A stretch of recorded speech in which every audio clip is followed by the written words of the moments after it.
Hello everyone, Earl Henderson, Primordial Defense. Thank you for watching. Today's video is going to be a more in-depth look at some of the things to keep in a trauma kit slash blowout kit slash VOC, bleed out kit, whatever you want to call it. These are some of the pieces of equipment that can be utilized to treat the three biggest killers in a gunfight: extremity hemorrhaging, tension pneumothorax, and airway obstruction.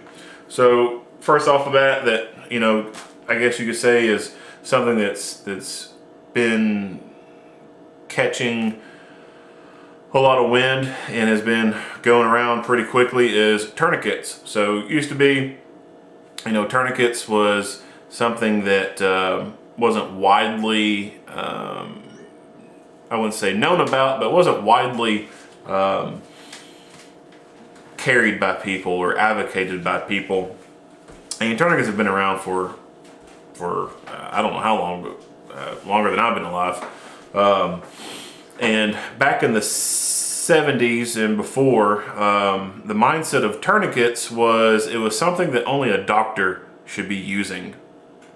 And over the years, some of that mindset changed. I wouldn't say a whole lot,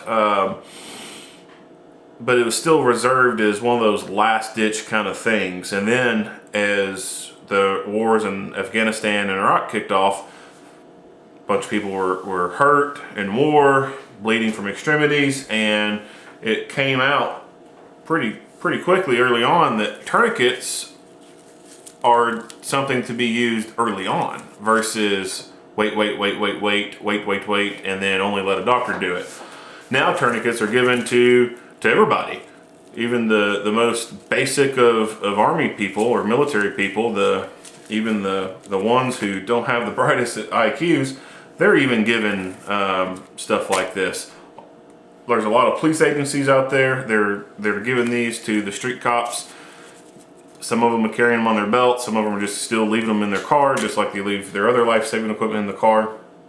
And then as far as the regular, I guess you would call civilian market, just regular everyday people, concealed carry people, even those line of people are carrying tourniquets and carrying medical kits on them. So I'm really happy to see that this movement, I don't know if you call it a movement, but this thing where people are starting to carry medical equipment, I see that as a good thing. And I hope it just keeps growing and growing and growing, and more people carry medical gear, or at least keep medical gear in their vehicle. And on top of that, learn how to use that medical gear. So on the list of the three biggest killers, let's talk about extremity hemorrhaging. So you get a gunshot wound or a stab wound or even a car accident and a piece of rebar goes through the leg or something like that, and you got a femoral artery hit or what have you. Lots and lots of bleeding.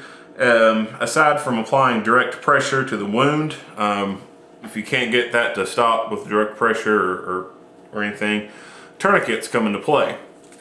And basically what a tourniquet is it's a device that you can wrap around your extremity, tighten it up really tight, and it just decreases the blood flow going out to that extremity. So say for example, I had a near amputation right in here and I'm losing lots of blood. Well, the tourniquet can be put on way up the arm, tightened really tight, and that's going to stop a lot of blood flow coming out from this end over here.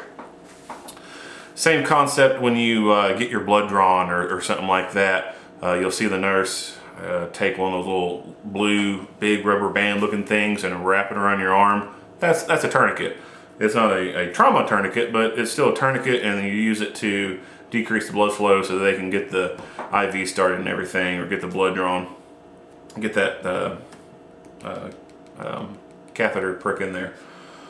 But trauma tourniquets are a necessity if you have a femoral bleed or an arterial bleeding.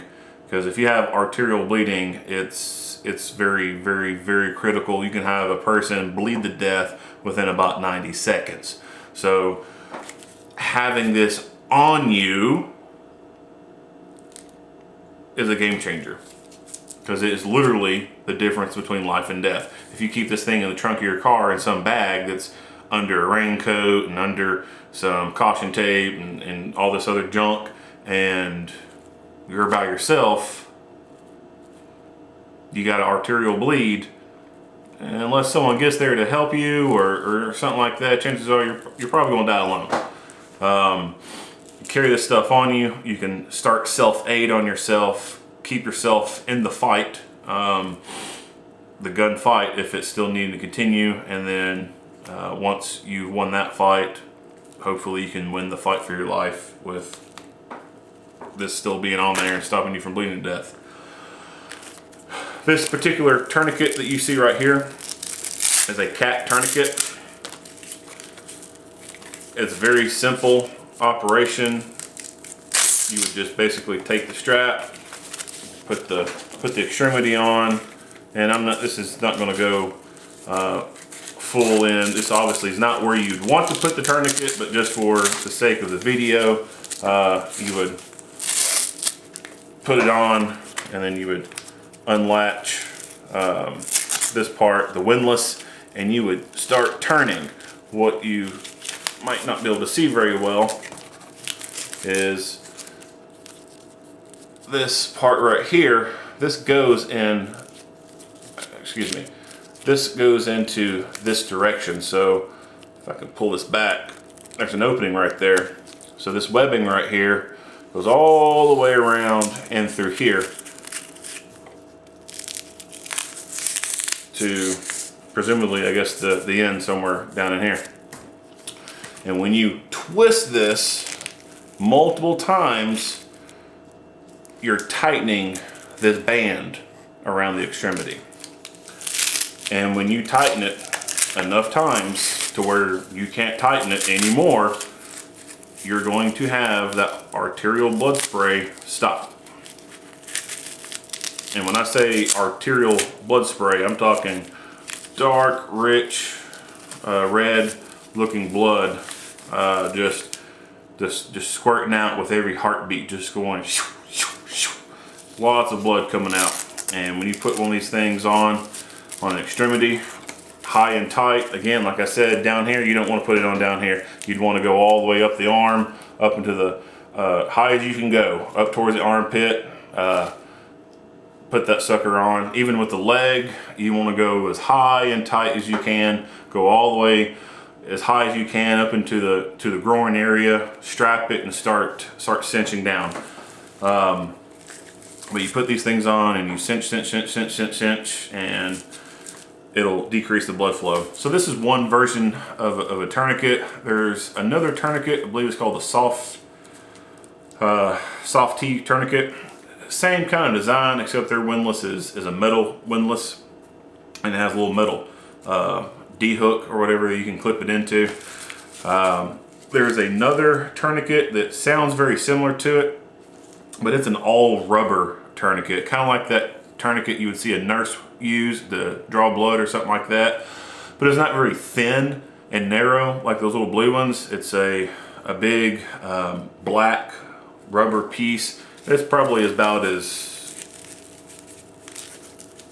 wide as that, if not maybe, let's see here, probably about as wide as this, and it's rolled up, and it's probably maybe a foot long, if that, and it's just a big rubber piece, so you can wrap it around your extremity to get the same result. I have one, I just don't know where I put it at. Another type of tourniquet would be a Tk4 tourniquet inside here. That's about 2 foot long, elastic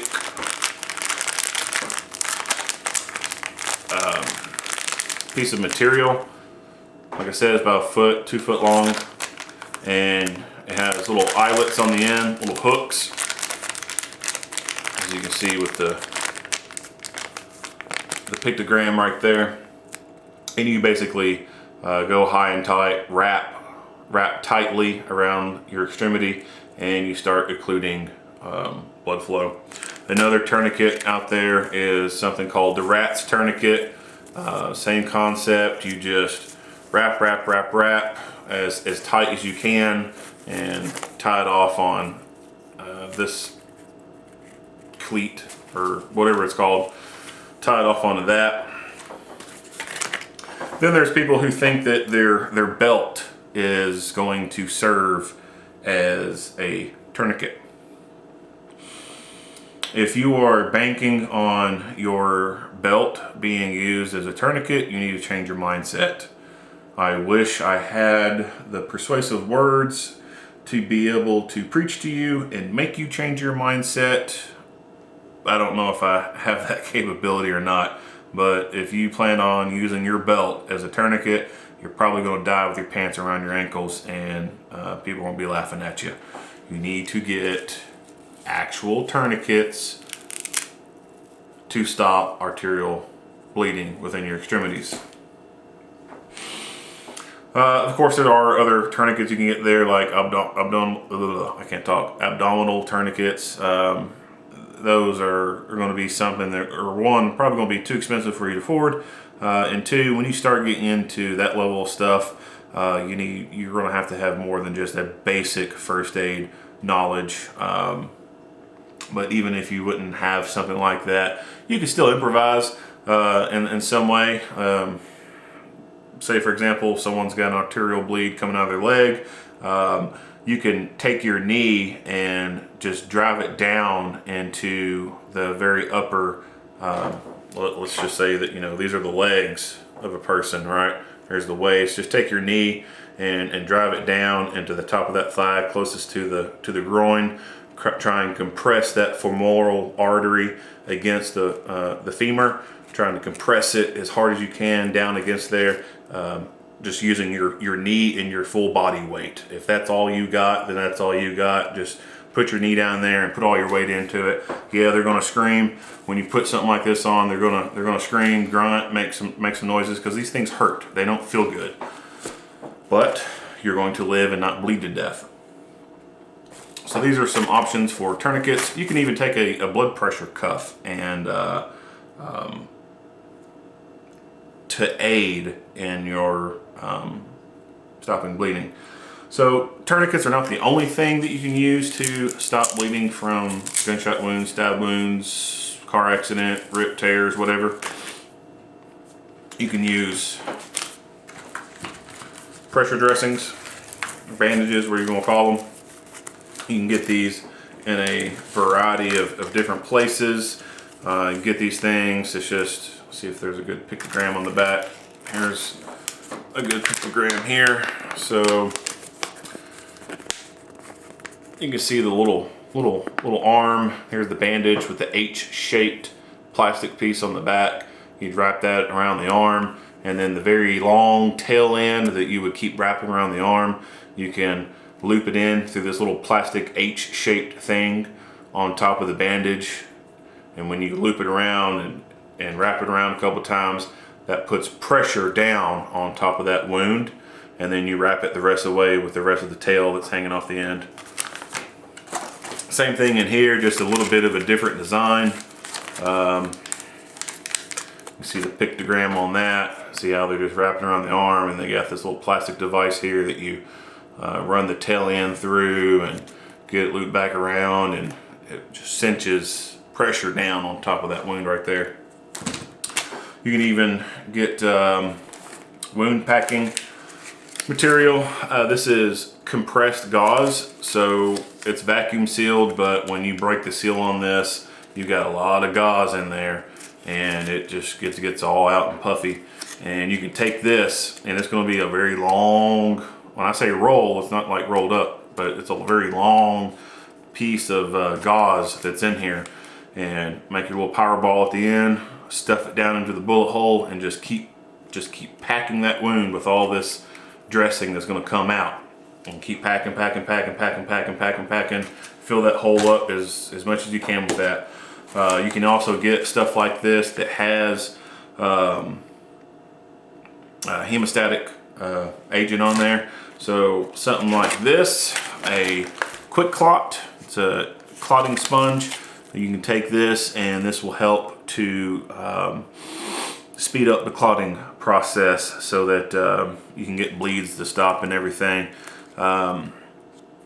Tourniquets, gauze, packing gauze, and hemostatic agents are things that you can use to stop the bleed. You only have, but maybe, depending on body size and everything, you can, most people, the average person, you can lose up to about 2 liters of blood. Really, once you start getting past the liter, you do start having some changes, and if you go past 2 liters of blood, you're done with. You're just not coming back. So it's really critical to stop bleeding. And like I said, if you hit an artery, you're going, that's the freeway in your body for blood. Imagine, you got the interstate, blocked off or whatever, cars can't go through. It's going to cause an issue. But on the reverse side, your arteries or the interstate, you blow one of those out, you're going to have problems. And if you don't fix it quick, you're not going to come back from it. Next up, tension pneumothorax. So this is something that you hear a lot of people argue about, and they say, well, you can't carry a decompression needle, you don't know how to use it. Okay, yes, there may be a lot of people who don't know how to use a decompression needle, but just because that person doesn't know how to use a decompression needle doesn't mean that there wouldn't be someone else there who knows how to use it. So Decompression Neal, it's just a 14 gauge needle. It's a hypothermic type of needle. Imagine this thing was attached to a syringe. It's a hollow needle.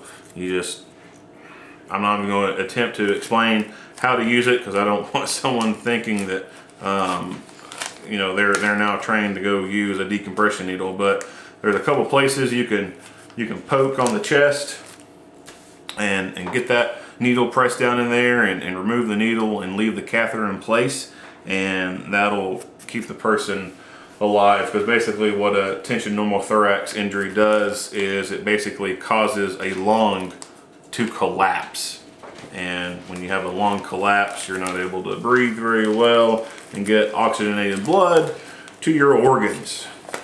If your organs are not getting oxygenated blood, you die. And that is what a decompression needle does, is it alleviates a tension pneumothorax. Another injury that you could have if you have a hole in the chest is an open tension thorax, or what they call a sucking chest wound. And a sucking chest wound can be remedied by a chest seal. I'll see if there is a pictogram on the back of one of these to kind of better illustrate. Yep, there we go.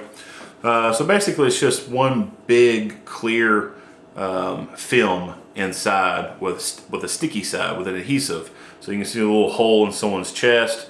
You're taking this film out, you rip the backing off of it, and then you just slap that seal over the top of that hole. And that's going to prevent air from being drawn into the chest cavity, causing issues with the lung. Again, there's more to it than that. If you start seeing certain complications, you'll need to know how to burp it. And unless you take some training and learn how to do that, you might not be able to use this correctly. But again, you can still have this, and just because you don't fully know how to use it, that doesn't mean that someone else there isn't going to know how to fully use it. You could have an off-duty nurse driving down the road. You've stopped at the scene of a car accident, and there's a minivan with some kids in there, and they're all jacked up, and you got this medical kit you bought offline, but you don't know how to use some of the stuff. Well, there could be a nurse who stopped on on their way from work or on their way to work, and they know how to use this stuff. They just don't have it with them. Well, you put 2 and 2 together, you got a great day going on there. You save some kids. But decompression needle and chest seals, you could even improvise chest seals and things like that by using just regular, packaging, regular plastic or whatever, using duct tape. Cover all 4 corners or all 3 corners and leave 1 corner undone, and improvise from there. But again, you really need some of the medical background and knowledge to fully understand what you're doing and why it's going to be used. So even if you don't know how to use it, you can still get this and keep it in your kit. Someone else might know how to use it. Airway obstructions, or just managing your airway. So if the person's awake and oriented, they're going to move their head in a way that they can breathe. If they're unconscious, you're going to have to get that airway open for them. They could be in a seated position and their head rolled forward or something like that, and they're not able to have an open airway. So you'll have to get their head up. Even if they're laying on their back, they could be laying on their back and their tongue could be, you can't swallow your tongue, but it can roll back just a little bit and occlude your airway. And so you could do a maneuver with your hands called a jaw thrust. So just imagine, someone's head was right here, down here is their jaw, and up here's their forehead. You can come in, their chin. You can come in and lift up on the bottom of their jaw on each side and press up. It's called a jaw thrust. You're thrusting that jaw upwards, and that will pull that tongue forward to get that tongue out of the airway, out of the pharynx area, so the air can flow through there. Aside from just manually holding them, you can use things called Airway Adjuncts. So one thing that is pretty popular within these kits is a Nasopharyngeal Airway. It's basically just a little rubber tube that you stick down the person's nose. Again, this is something that you're going to need training with. You need to know how to measure a nasopharyngeal airway so that you don't over insert it or something like that. Another airway that I had sitting out here somewhere would be something like these. These are oral airway adjuncts, or I want to say there's also called J hooks, but I'm probably thinking of something else. There's something J, but these go inside the mouth. But again, you need the training and the knowledge to know how to insert it properly to get this piece right here to keep that tongue up out of the way, so that person isn't not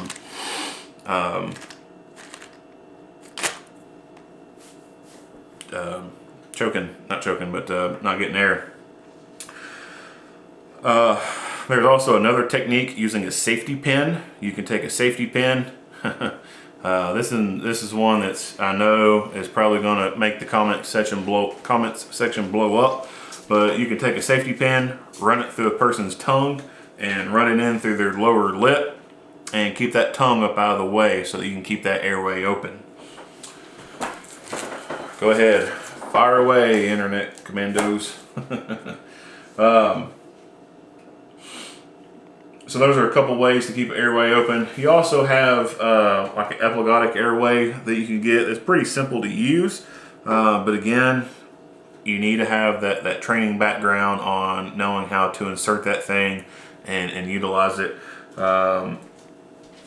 A more advanced airway technique would be a crick, where you basically you cut into a person's throat and access the trachea and insert a tube through that way.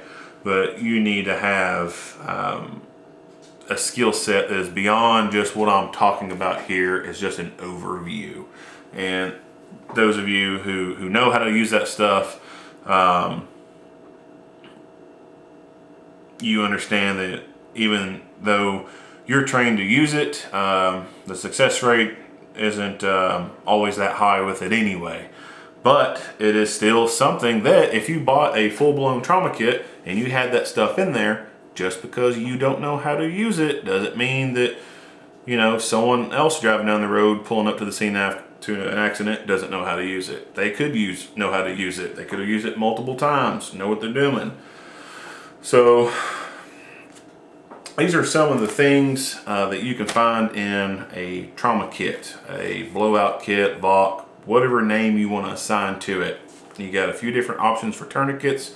When it comes to decompression needles and chest seals, there's a couple different, I guess you say options, not so much option like design of, you know, this kind of tourniquet and this kind of tourniquet.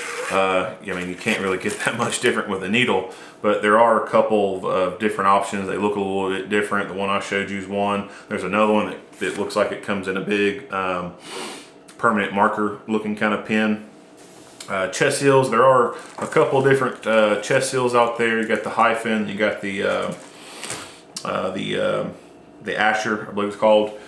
There are a couple different options for that. When it comes to nasopharyngeal airways, this is pretty much what you're getting here. The oral airways, yeah, you can get some in different sizes, like, you know, one for a little baby or whatever, and then the adult ones are going to be like this size. With the other pieces and everything, they're going to be pretty much the same all across the board. You just may find different manufacturers who produce them, and, you know, they might come with a little bit extra or a little bit less. For example, this nasopharyngeal airway, this is all you get in this one particular package. It doesn't have any lube in here, so you're supposed to use some KY jelly when you insert a nasopharyngeal airway, but this particular package didn't come with it. I think there's another manufacturer that has a nasopharyngeal airway, and it has a little small packet of KY jelly in there, so that it's kind of like a one-stop deal.